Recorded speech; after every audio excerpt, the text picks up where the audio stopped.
What's up, guys? Today I'm going to be doing my second Avengers Endgame set review. The movie comes out in less than a week and I've been able to keep myself away from most of the spoilers out there. That said, there will not be any spoilers in this review, so you don't need to worry about that.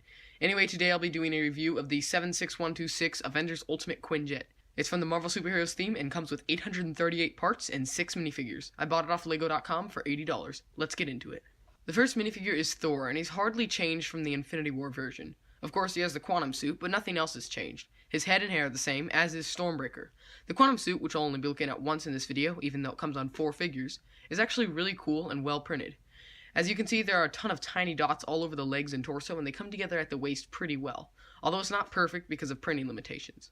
Thor's face works well, as it does a good job resembling Chris Hemsworth, and the lightning on the alternate expression isn't overdone or distracting. I like his hairpiece too, as it's always been one of my favorite hair molds, even though it's probably used a little too often. Stormbreaker, however, is just not that great in my opinion. It looks too chunky and short, and the mold they use for the handle doesn't resemble a wood texture. The rest of it is fine though. Overall, Thor is a pretty good figure. He's definitely not the best minifig in this line, but he's not the worst either. The second minifigure is Black Widow, and she's not too different from the Infinity War version either. Once again, she's got a quantum suit instead, but her face and weapons are the same. The only other change is her hair. It's a different mold and it's dark orange now, instead of this pale yellowish color it was last year. This coloring of the mold is fairly new, as it was originally used last year on Claire from the Jurassic World Fallen Kingdom sets. Moving on to her face, we have this nice printing that, as I already said, was used last year as well. Both the main and alternate expressions do a good job of representing Scarlett Johansson in my opinion, and they couldn't really be that much better. Lastly, her weapons are still these two transparent blue sticks, which are probably the worst thing you could use against Thanos. But whatever. Overall, this figure is necessary but not amazing. The next minifigure is Hawkeye, and compared to the last two, he's changed a lot since his last appearance, probably because he wasn't in Infinity War. In fact, his bow and face are both different, and he now has a quiver. Skipping past the quantum suit, we see that his hair is the same as it's been since 2015, which is a much better fit than the original version. His head, however, is now one that has been used recently on Han Solo, which actually looks pretty good for Jeremy Renner. I mean, I thought the old one was fine, but this one's growing on me. Either way, I'll take another look at it in my Are They Accurate video. Anyway, as I just mentioned, Hawkeye's bow is different than it always has been. It has more of a medieval look now, which kind of confuses me. The old mold really worked, and I don't know why LEGO changed it. From what I can tell in the trailers, his bow is a little different, but probably not enough to warrant a mold change. We'll see when the movie comes out, though. One last thing, Hawkeye now has a quiver, which he has been needing for some time now. He's literally never come with one, even in the set called Hawkeye with Equipment. I'm not sure why, but I'm thankful LEGO finally added it to him. Overall, this figure is really good. I feel like his head and hair go well with the suit, and his bow and quiver look pretty cool to be honest. The fourth minifigure is Racoon, who's the only figure in a quantum suit not to come with the quantum legs, since he uses short legs. At first glance, he's not all that different from last year's version. He's even got a pretty similar gun. A couple things have changed though. Of course, his suit is different, and I already mentioned his gun, but also his shoulder pads are a new color.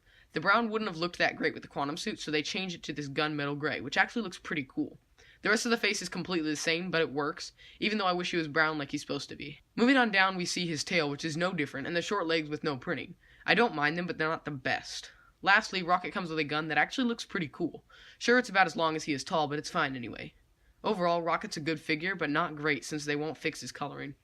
The last two figures are two identical Chitauri. Now, we've gotten Chitauri before in sets, but these ones appear to be versions of them with their armor and the front part of the helmets off. We've actually seen one of them take this part off in Avengers, and while I doubt this is what LEGO was going for, that's what it looks like. Anyway, while the printing on these figures is really good on the torso, with sufficient amounts on both the front and the back, it fails to continue onto the legs. This is one of the flaws of many minifigures and takes away from the figure as a whole. The face printing is great though, even though there are bare spots around the side of the head. I kinda wish these guys would have just had helmets of some sort, then those would have been covered up or non-existent. Moving on to their weapons, we get these nice guns that look good while remaining fairly compact. Overall, these figures are decent at best, and the unprinted legs bring it down. Even the old Chitauri had printed legs. The first build in this set is what I like to call Hawkeye's tricycle. It's this pretty lame little build that has a couple of stud shooters and a handlebar so Hawkeye can ride it. Its only purpose really is to be stored inside the back of the Quinjet, which I'll review in a minute. It fits in really nicely along with this Gatling gun, and closes up easily, even though Just Too Good thinks there's some sort of trick to it. The only trick is putting it in the right way. If you put it in forwards, it doesn't fit at all. Anyway, overall this little vehicle looks bad and is bad. Moving on to the good part of this set, we have the Quinjet itself. It's my favorite version in LEGO form with really cool dark blue, black, and transparent orange color scheme, along with some silver and gray thrown in.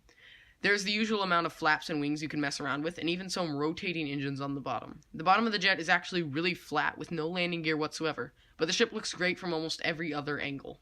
Up in the front we have a couple of stud shooters, and there's also a Gatling one that comes out of the back. In the words of Just Too Good, you will lose the studs. So here goes nothing. Anyway, there are 3 different hatches you can access on this ship. The first is this cockpit windshield up front that opens to reveal a seat and a curved slope with control stickering. The archway in the back can't actually fit a minifigure through standing up, but you can shove one in there and it's a nice representation either way. The second opening is above where the archway leads to. It opens in 2 sections, and inside there's a small seating area with a couple of screens, and of course the necessary fire extinguisher in the corner. There's even a few clips to store weapons on. The final compartment is in the back. This is where the Gatling and Tricycle go, and if you don't put them in there, there's actually a good amount of empty space. Back to the exterior. The detail on this Quinjet is amazing. There's these nice Nexonite shields, a Nexonite wall with a small opening in it, a good amount of stickering all around, and a lot of other cool design techniques. Overall, this Quinjet is one of my favorite ships of all time from any LEGO theme, and easily the best build in the Endgame sets. It's basically perfect. Moving on to the extra pieces, we get a ton of extra 1x1 round plates because of the Gatling stud shooter, but nothing really that cool. Overall, this set is really good. The one bad thing was the weird tricycle thing, but no set is perfect, so I really don't care. The minifigures weren't great, but they were good enough, and the Quinjet is just amazing. And that's it. Like this video if you want to see more like it in the future, and feel free to subscribe. Also make sure you have your notifications turned on so you don't miss out on any of my upcoming videos. Thanks, guys.